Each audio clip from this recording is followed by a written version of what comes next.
Graça e paz, irmãos. Boa noite a todos. Sejam bem-vindos a mais esta aula da Escola Bíblica, ainda nesse formato online, né, de aula gravada.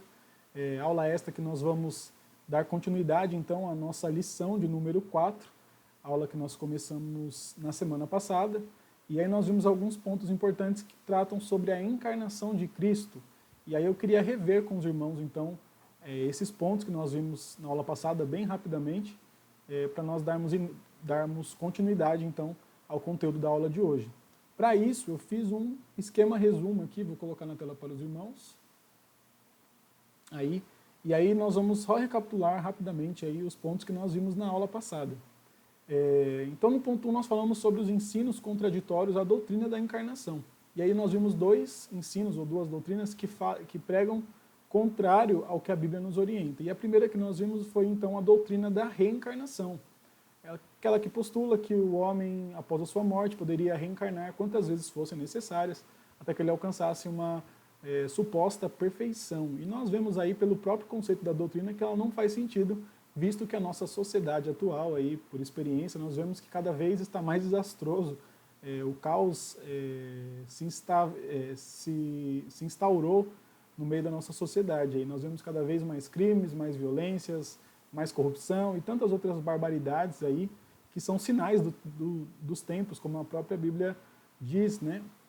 Então, pelo próprio conceito dessa doutrina da reencarnação, ela já não faz muito sentido, visto que a sociedade não colabora para tanto. Porém, nós vimos também, à luz da palavra de Deus, que existe um versículo de Hebreus, está lá em Hebreus 9:27, nós vimos que está ordenado aos homens morrerem apenas uma vez, vindo após isso o juízo. Então, tanto pelo conceito, tanto pela palavra do Senhor, ela não faz sentido. Nós vimos que essa doutrina é uma doutrina espírita, não é uma doutrina bíblica, então ela não tem fundamento e ela é contrária, é contraditória à doutrina da encarnação de Cristo. Outro ensino que nós vimos foi o docetismo. E o docetismo falava então sobre era uma corrente religiosa, filosófico-religiosa instaurada nos 2 primeiros séculos da igreja primitiva, onde eles acreditavam então que Cristo não possuía um corpo material, não era um ser humano, então ele era um espírito, um fantasma, e aí depois disso, os cristãos reconheceram esse ensino contraditório à doutrina da encarnação como herético, vendo uma seita, né? Então, esses foram os dois ensinos contraditórios que nós vimos na aula passada, contrários à doutrina da encarnação. E aí nós adentramos ao ponto 2, que falava então de fato da doutrina da encarnação de Cristo. E aí eu fiz um resuminho assim, Cristo, para nós entendermos. Primeira coisa que nós precisamos entender, e nós vamos reforçar ainda hoje no conteúdo da aula de hoje, é que ele sempre existiu, ele é eterno, ele sempre existiu, desde sempre para sempre, de Gênesis ao Apocalipse. Inclusive, o pastor comentou aqui no chat da aula passada que a Bíblia é cristocêntrica, e é uma verdade. O foco principal e tudo se baseia em Cristo. Nós vamos ver um versículo que fala que tudo se fez e nada do que se fez foi feito senão através de Cristo. Então ele sempre existiu, desde sempre para sempre. E aí um dia, na história da humanidade, então, ele encarnou, ele se fez carne. E nós vimos lá em João 1,14 que o verbo se fez carne e habitou entre nós. E a palavra habitou, do grego, nós vimos também isso na aula passada, que poderia ser traduzida como tabernáculo, fazendo essa referência, o autor de Hebreus faz essa referência a Cristo como sendo o sumo sacerdote que de uma vez por todas adentrou a sala, a presença real de Deus e nos deu esse acesso derramando o seu sangue. Ou seja, ele morreu no nosso lugar, na cruz, ressuscitou e nos garantiu, então, a vida eterna. E aí nós vimos a sua glória como a glória do unigênito do Pai. Deus se revelou, nós vamos falar disso também hoje, na aula de hoje, que foi um dos motivos para a encarnação de Cristo, é que Deus se revelou à humanidade através de seu Filho unigênito, Jesus Cristo. E nós vimos a glória do Senhor através de seu Filho. Então tá aí esse esquema resumão mesmo, enxugado, da aula passada, dos pontos principais que nós vimos aí na semana passada. E aí nós vamos então para a aula de hoje, que está lá na página 24 da nossa revista, e nós vamos ainda dentro do ponto 2, nós vamos falar então sobre os vértices da doutrina da encarnação. Na página 24 é o 2.3. E aí os vértices da doutrina da encarnação, os vértices são os pontos principais, os pilares da doutrina da encarnação. Na revista diz assim: a realidade da encarnação de Cristo traz a lume uma enorme gama de temas a ela vinculados. São assuntos que, por sua clareza e importância para a fé cristã, merecem especial atenção e cuidadoso estudo. Então, os pontos que nós vamos ver aqui a seguir, que são esses pontos chaves, esses vértices para a doutrina da encarnação, alguns nós já vimos em outras aulas e outros nós vamos rever nas aulas que nós vamos ter ainda dessa revista, algumas lições mais para frente. Por quê? Porque, como a revista diz aqui, eles são de extrema importância para nós entendermos a dimensão do ministério de Cristo e falando da sua encarnação, então nós precisamos ter um cuidadoso estudo, mais detalhados quanto a isso. Por isso que são pontos que alguns nós já vimos em outras aulas, vimos com mais detalhes, e outros que nós vamos ver novamente, mas aí falando um pouco mais, estudando um pouco mais eles. O primeiro aí, então, é a pré-existência de Cristo, que não por acaso foi o tema da nossa primeira lição da revista. E aí na revista diz: o unigênito de Deus só poderia tomar a forma humana porque antes de qualquer coisa existir, ele é. Então nós temos essa aí, mais uma vez, vamos reforçar isso, precisamos, para entender a encarnação de Cristo e o ministério, a dimensão do ministério de Cristo, é que ele sempre existiu, e ele é eterno. E uma curiosidade sobre a palavra eternidade, eu pesquisei no dicionário o que significa eternidade. Eternidade, ou eterno, é aquilo ou aquele que não tem um início e não tem um fim. E aí a palavra de Deus vem em Apocalipse 1:8, e aí em Apocalipse 1:8 o Senhor diz: eu sou o alfa e o ômega, o princípio e o fim. Então ele é o princípio e ele é o fim, ele é eterno porque todas as coisas existem por ele, através dele e para ele. Então ele é o início e ele é o fim, existem nele desde o início, ele não existe nada antes dele, e ele vai existir para sempre, eterno. É estranho porque tem alguns louvores que nós cantamos na igreja, que quando nós escutamos pela primeira vez a frase, né, alguns versos, inclusive teve um que a gente cantou há pouco tempo, que fala assim: o Deus que desde a eternidade está no controle. Desde a eternidade, é estranho falar desde a eternidade, mas é porque é uma verdade. Ele é eterno, não é desde a antiguidade ou desde os tempos primórdios, é desde sempre. A gente não sabe a dimensão, vai ser um dos mistérios que nós vamos talvez entender quando nós estivermos com o Senhor, sobre ele ser eterno, o que veio antes dele. Isso não nos cabe saber, mas cabe a nós sabermos que ele é eterno, desde sempre para sempre. Ele é o alfa e o ômega, o princípio e o fim. E aí fecha os parênteses, voltamos para a nossa lição aqui da pré-existência de Cristo. O texto a revista traz alguns textos, né? Algumas referências da Bíblia. Está lá em João 8:58, 17:5, Colossenses 1, do 15 ao 17, 1 João 1, 1 e 2. Os textos de João e 1 João nós vimos na primeira aula da pré-existência de Cristo, mas hoje então eu quero ler com os irmãos, então abra sua Bíblia aí em Colossenses, capítulo 1, nós vamos ler dos versos 15 ao 17. Vou dar um tempo para os irmãos abrirem a Bíblia aí, Colossenses 1, 15 ao 17. Que diz assim: o qual é a imagem do Deus invisível, o primogênito de toda a criação, porque nele foram criadas todas as coisas que há nos céus e na terra, visíveis e invisíveis, sejam tronos, sejam dominações, sejam principados, sejam potestades, tudo foi criado por ele e para ele, aquilo que nós estávamos falando agora, né? Tudo criado por ele e para ele. E ele é antes de todas as coisas, e todas as coisas subsistem por ele. Então está aí a prova, uma das provas da pré-existência de Cristo. Eu lembro que na primeira aula o pastor fez lá um relato de textos da Bíblia, do Antigo Testamento, provando ali então a existência ou a pré-existência de Cristo antes mesmo do nascimento dele, da sua encarnação. Então, nós temos aí essas provas na Bíblia de que Cristo sempre existiu. Partindo para o próximo ponto, vai falar sobre a unicidade de Deus, que nós também falamos, e o pastor, nós não, né? O pastor deu na aula da lição de número 1, ele falou sobre a unicidade de Deus. E aí na revista diz assim: nos evangelhos encontramos várias referências à unicidade de Deus. o Pai e o Filho são um. João 10:30. Tanto no que diz respeito aos seus propósitos em relação à criação, como aos seus intentos em relação ao homem. Então, a unicidade de Deus, unicidade, se você pesquisar no dicionário, quer dizer que é a qualidade de ser único.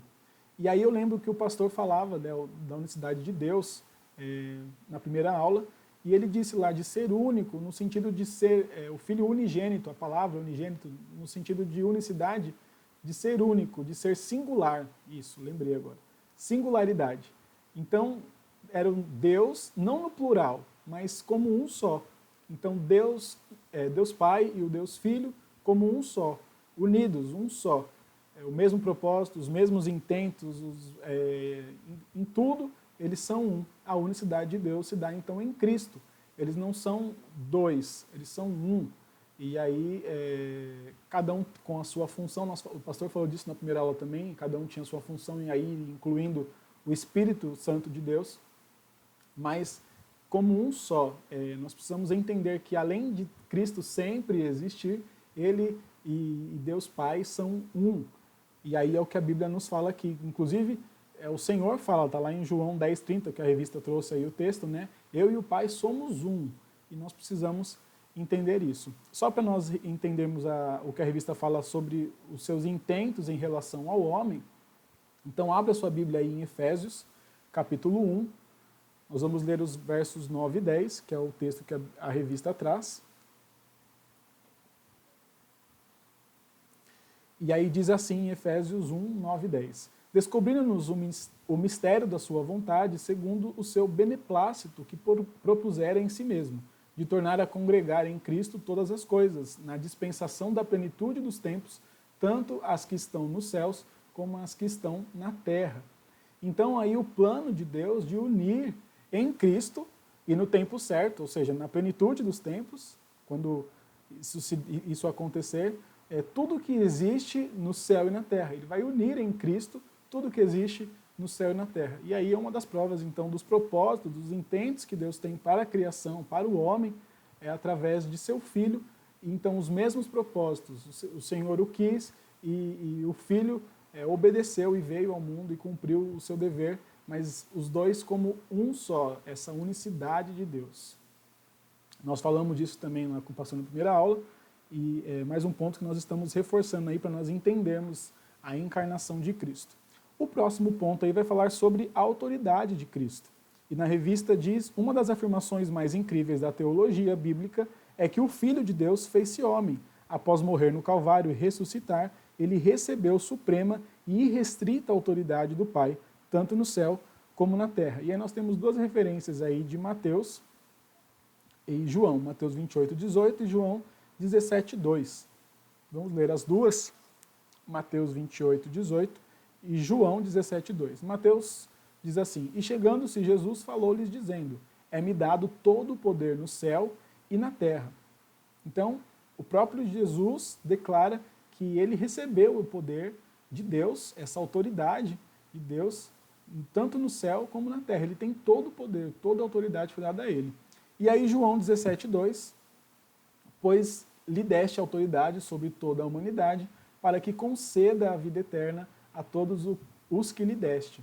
Então, a encarnação de Cristo, a autoridade que Cristo recebeu, a autoridade de Cristo, ela se baseia na encarnação, na sua vida sem pecado, na sua morte expiatória, ou seja, na morte que ele levou, mesmo sem pecado, mesmo sem ter feito nada de errado, ele levou a culpa no nosso lugar, ele sofreu no nosso lugar. E aí, para que se cumprisse, então, o plano de redenção. E aí, a partir desse momento, ele recebe, então, de Deus a autoridade, todo o poder está nas suas mãos, tanto nos céus quanto na terra. Ele recebe, através do plano de redenção, através do Cristo encarnado, através do Cristo homem. E aí nós vamos ver isso também na próxima aula, na lição de número 5, que vai falar sobre a humanidade de Cristo. E aí nós vamos rever isso e falar disso mais detalhadamente na próxima lição. Mas só para nós entendermos, então ele recebe essa autoridade após o cumprimento do plano de redenção de toda a humanidade através do seu sacrifício na cruz do Calvário por nós. E aí nós temos então o último tópico aí desse ponto, que vai falar sobre a dupla natureza do Messias, tema também que nós vamos ver nas duas próximas aulas, lição 5 e 6, um vai falar sobre a humanidade de Cristo e a outra vai falar sobre a divindade de Cristo. Mas aí na revista, na nossa lição, traz assim: as Escrituras Sagradas afirmam, de maneira categórica, a dupla natureza do Messias, a divina e a humana, também chamada na teologia cristã de união hipostática. E aí nós temos alguns textos que a revista traz, mas nós vamos ler apenas um, só para nós termos a referência. Os irmãos, se quiserem, depois podem ler aí os textos para complementar esse ponto da nossa lição. Mas nós vamos ler então Lucas, capítulo 1, verso 35, para dar base para essa afirmação da dupla natureza do Messias. Então Lucas 1,35 é quando o anjo está falando a Maria, revelando a ela que ela geraria e teria o filho, um filho, né?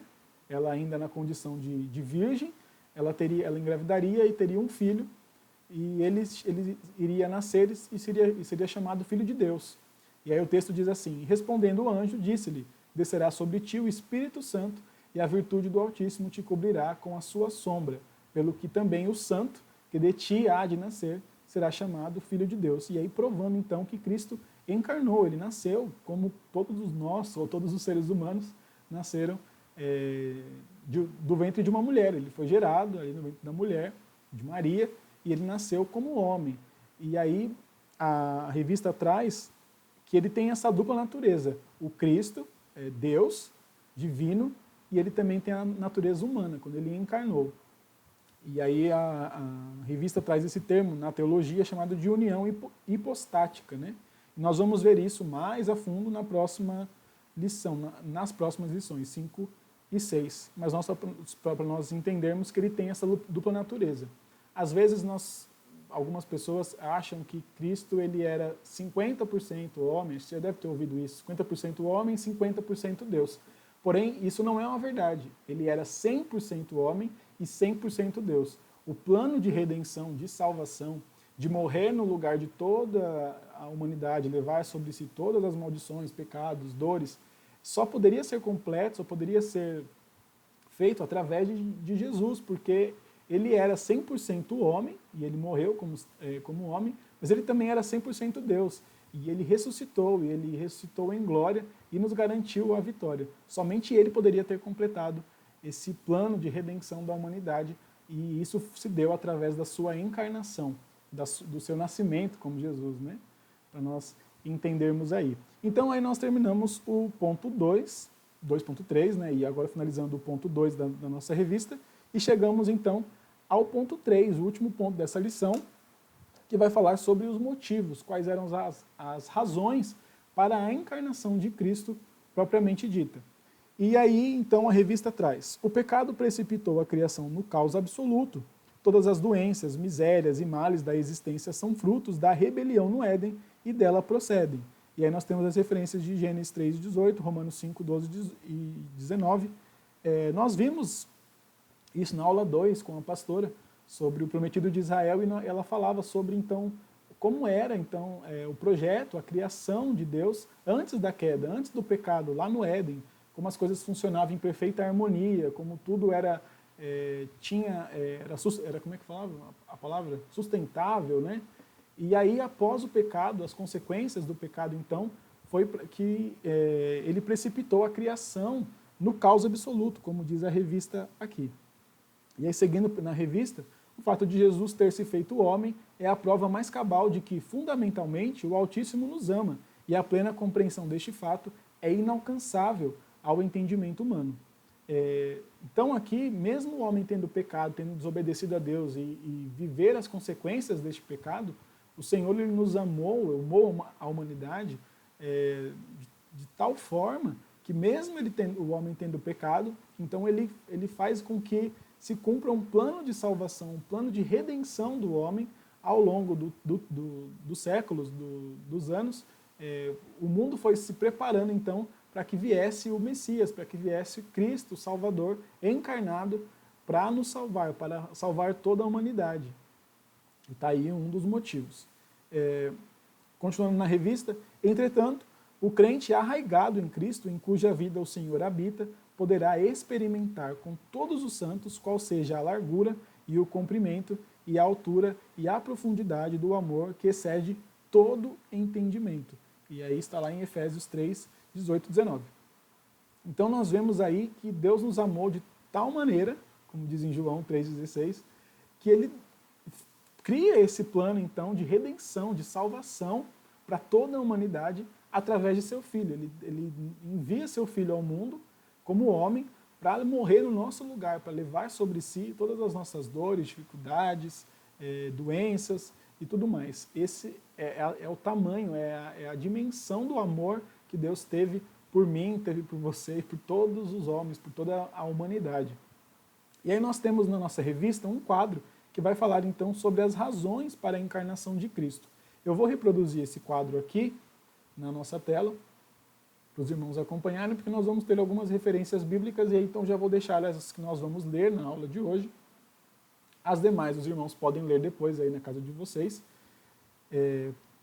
para complementar essa lição, então, esse assunto.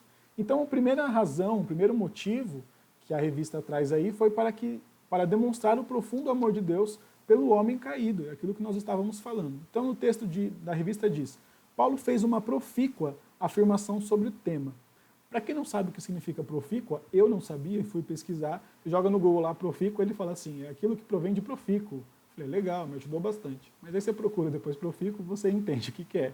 Profícua é algo vantajoso, proveitoso. Então Paulo faz essa proveitosa ou vantajosa afirmação sobre o tema.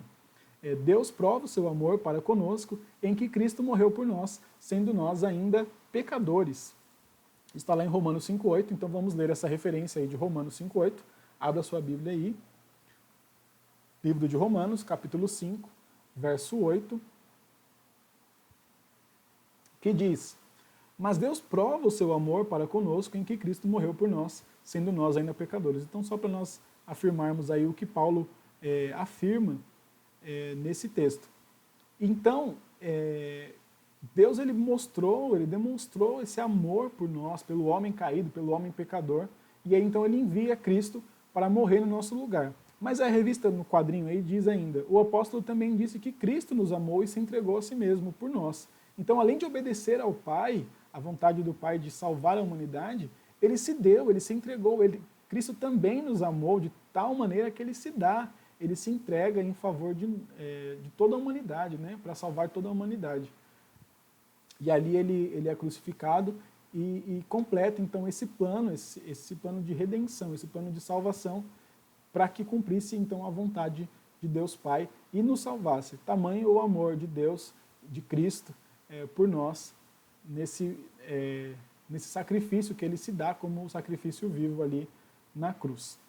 Então esse foi o primeiro motivo, que era para demonstrar o profundo amor de Deus pelo homem caído. O segundo, então, é para ser uma revelação do Pai à humanidade. Lembra que nós vimos lá na aula passada, falávamos sobre que nós vimos a glória de Deus, né, através de seu Filho. Então João, o evangelista, faz-nos saber que Deus jamais foi visto por qualquer ser humano e que o Altíssimo revelou-se à humanidade na encarnação de seu Filho. Está lá em João 1,18. Quando se olha para o Filho, vê-se também o Pai, João 14,9. Nós vamos ler João 1,18, como está no quadrinho aí. João 1,18, que diz: Deus nunca foi visto por alguém. O Filho unigênito que está no seio do Pai, este o fez conhecer. Então Deus nunca tinha sido visto, nunca foi visto por ninguém.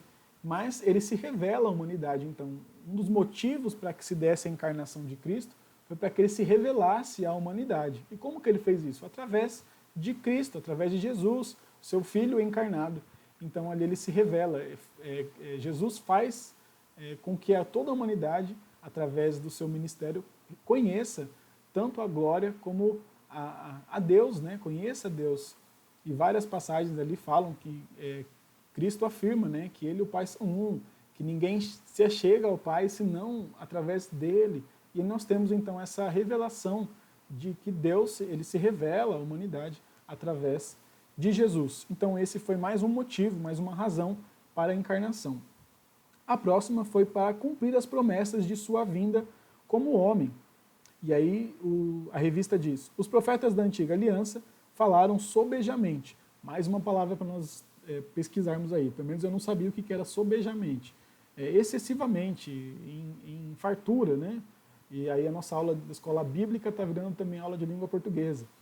Então os profetas da antiga aliança falavam excessivamente a respeito do nascimento de Cristo, de sua vida e de sua obra, precedida pelo ato sobrenatural da encarnação. E aí nós temos algumas referências aí que a revista nos traz. Então, no Antigo Testamento, os profetas profetizavam a respeito de Cristo, a respeito do Messias, que viria então nascido como homem para salvar toda a humanidade. Então já existiam profecias, então, e uma das razões para que então se desse a encarnação de Cristo foi para que se cumprisse essas promessas, essas profecias feitas lá no Antigo Testamento, muitos anos, muitos séculos antes do nascimento de Cristo. E aí nós vamos ler duas referências das que a revista nos traz aí, que está lá em Isaías 9:6 e Miqueias 5:2. Isaías 9:6 e Miqueias 5:2. Eu vou tomar uma água aqui.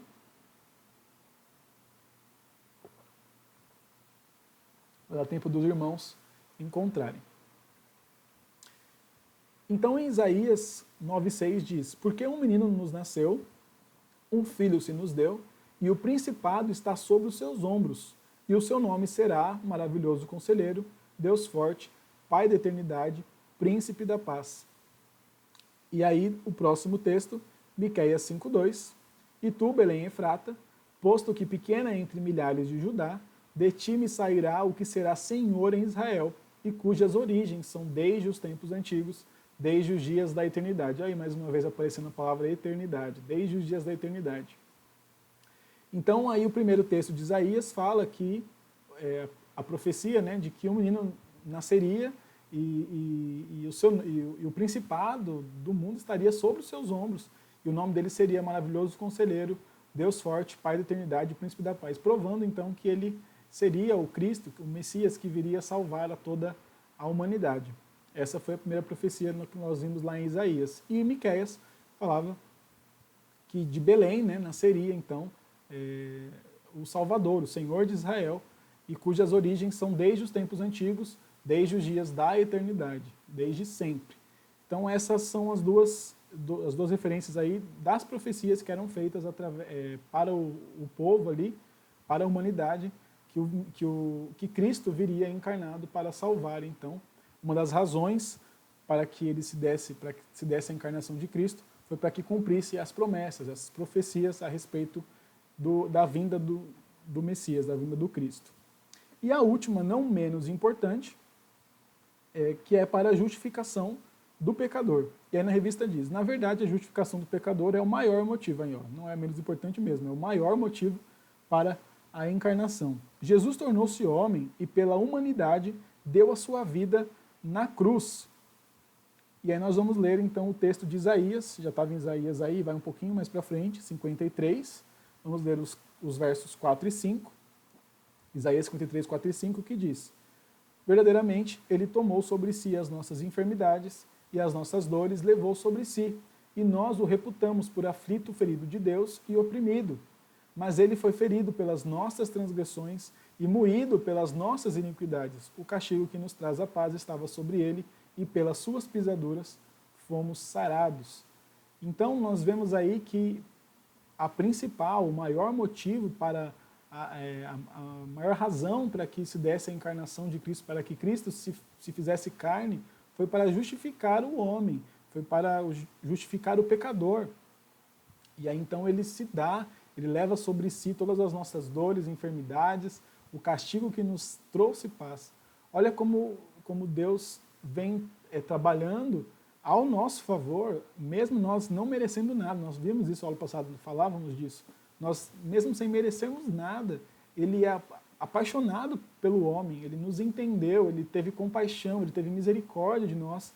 Ele cria, então, um plano de redenção, um plano de salvação para toda a humanidade. E aí você pensa assim, mas eu não sou digno. Realmente, nós não somos. Mas o Senhor me salvou a mim, ao meu próximo, à minha família. E aí você fica pensando, mas ele salvou não só nós, ele salvou toda a humanidade, até aquelas pessoas que nós achamos que não são merecedoras, mas nós também não somos merecedores. E o tamanho, a dimensão do amor de Deus, de Cristo por nós, então ele nos ama tanto que ele morreu no nosso lugar, ele levou sobre si todas as nossas dores, todas as nossas maldições, ele pagou pelos nossos pecados, pelos nossos erros, e nossos, meu, seu e de toda a humanidade, do pedófilo, do criminoso e tudo mais. Não estou dizendo que as pessoas não tenham consequência, a palavra é bem clara disso, nós colhemos aquilo que plantamos, mas só para nós termos a dimensão do amor de Deus, ele amou todos nós, inclusive aquelas pessoas que o crucificaram, que cuspiram nele, que bateram nele, que amaldiçoaram ele naquele momento da sua crucificação. Ele pede para que Deus os perdoe, porque eles não sabiam o que estavam fazendo. Olha o tamanho desse amor que Deus, que Cristo teve por nós. Então, o que nós temos que fazer, desde agora e para sempre, é adorá-lo, é buscá-lo, é conhecer cada vez mais, para retribuir, ou tentar retribuir, esse amor de Deus para conosco. Amém? E aí nós chegamos, então, à nossa conclusão, a conclusão da nossa lição de número 4. E aí na revista, vamos ler o texto juntos. Deixa eu só tirar aqui o quadrinho. Muito bem. Então o texto da conclusão diz assim: a encarnação de Cristo era absolutamente necessária para a justificação. Para evitarmos cair em erros de interpretação teológica, precisamos considerar este tema em conjunto com todos os ensinos fundamentais da fé cristã, de maneira inseparável. Então aí, mais uma vez, precisamos ter a noção de que tudo fez parte do plano, desde sempre. Sabe aqueles filmes que no final parece que tudo vai dar errado, mas aí no final aparece alguém e revela tudo estava tudo encaixado, tudo tem um sentido, tudo tem um porquê, tudo está ligado uma coisa a outra. É isso que nós estamos falando aqui. Para nós entendermos a encarnação de Cristo, precisamos entender que ele sempre existiu, a sua pré-existência. O pastor falou uma frase lá na primeira aula da lição de número 1 sobre a pré-existência de Cristo. Eu estou tentando lembrar essa frase, que para que se desse o plano de salvação, é mais ou menos isso, para que se desse o plano de salvação, é necessário que a pré-existência de Cristo se faz necessária. Era mais ou menos isso que ele tinha falado, e é uma verdade. E não só a pré-existência de Cristo, tudo. Nós vimos aí na aula de número 3, lá sobre o mundo do Messias, como todas as coisas que talvez para nós parecesse que não tinha sentido, ou era mero acaso, tudo foi se encaixando, tudo foi sendo preparado, tudo fazia parte do plano para que no final desse tudo certo, e na conclusão da sua obra, desse plano de salvação, Cristo então saísse triunfante, não só o seu próprio triunfo, mas ele nos garantiu, ele nos deu, ele nos presenteou então com a vida eterna. Então tudo faz sentido, tudo está ligado, desde sempre, desde lá do início, da criação do mundo, nós vemos aí o trabalhar, o agir de Deus, para que o amor que ele teve por nós, para que nós pudéssemos então receber a nossa salvação, aí agora através de seu Filho, do seu Filho unigênito, quando se dá a encarnação de Cristo. Então tudo está ligado ali, e nós precisamos considerar que esse tema está em conjunto com as outras coisas, ele não pode ser separado, eles são inseparáveis. E aí o fato de o Senhor ter se feito homem mostra-nos que ele é capaz de entender-nos, de ter compaixão de nós. Então ele teve misericórdia da humanidade, ele entende, porque ele viveu, ele também foi um ser humano como nós, limitado, sentiu fome, sentiu sede, sentiu as tentações, viveu tudo isso, mas ele passou ileso, ele mostrou que é possível vencer este mundo, como ele mesmo diz, que no mundo nós teríamos ainda aflições, nós teríamos problemas, nós teríamos dificuldades, mas nós poderíamos, através dele, ele fala, tem de bom ânimo, alegre-se, porque eu venci o mundo. Então, através dele, nós podemos vencer este mundo, né?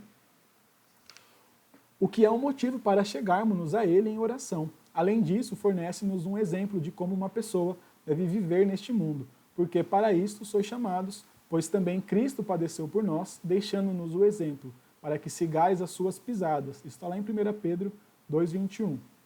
Sem a encarnação de Cristo, nenhum dos temas basilares das Escrituras, como seu nascimento virginal, sua vida e sua morte, a ressurreição, a ascensão, a regeneração, a propiciação, a santificação e a redenção poderiam tornar-se realidade. E todos nós, mortos em nossos pecados e delitos, como diz em Romanos 3:23, estaríamos irremediavelmente perdidos. Então, para pensar, se você já não fez isso alguma vez na sua vida, reflita sobre essa obra redentora, a obra de salvação que Cristo completou por nós, por mim, por você. Ele nos amou de tal maneira que ele se entregou por nós na cruz para que nós tivéssemos, então, essa redenção. Então, mais do que entender a encarnação de Cristo como conhecimento, mais do que só de uma aula, de uma lição da escola bíblica, que você possa entender isso e colocar em prática na sua vida, de entender o sacrifício que Cristo fez por você, por mim, por todos nós, e viver agradecido a Ele, viver buscando cada vez mais, pedindo ajuda a Ele para que nós cada vez mais nos distanciemos deste mundo, do pecado, das coisas ruins, como nós vimos aí que existem ensinos contraditórios, existem seitas que buscam nos tirar o foco e outras coisas, outros problemas que nós vivenciamos diariamente, mas que nós temos um Deus aí que tem um amor infinito, um amor que nós não conseguimos entender e compreender a dimensão deste amor que Ele tem por nós, e está de braços abertos, está disponível a todos nós, através de seu Filho, através do sacrifício de Cristo, nós temos total acesso a Ele. Ele não é um Deus distante, Ele não é um Deus que não tem contato com aqueles que o adoram, muito pelo contrário, Ele nos chama a sermos seus amigos, a sermos seus servos, mais do que servos, a sermos seus filhos. Ele nos trata como um verdadeiro Pai, e nos ama, e nos abençoa, e completa a sua obra em nós, até o dia que nós formos levados para a eternidade, e ali nós vamos adorá-lo para sempre, eternamente. Mais uma vez a palavra eternidade aparecendo aí. Amém, irmãos?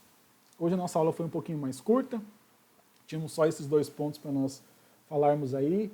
Eu espero que os irmãos tenham compreendido, se não, espero também que os irmãos tenham comentado aqui no chat alguma coisa para complementar ou alguma dúvida. Se tiver dúvida ainda, pode perguntar, estaremos aqui disponíveis para responder, e que essa aula possa ter abençoado a sua vida, te acrescentado esse conhecimento da encarnação de Cristo, e que nós consigamos, e a partir de agora, se já não fazíamos, busquemos cada vez mais ao Senhor e buscarmos a sua palavra em oração, conhecermos cada vez mais para... Amém? Que o Senhor nos abençoe. Até a próxima oportunidade. Fiquem com Deus, irmãos.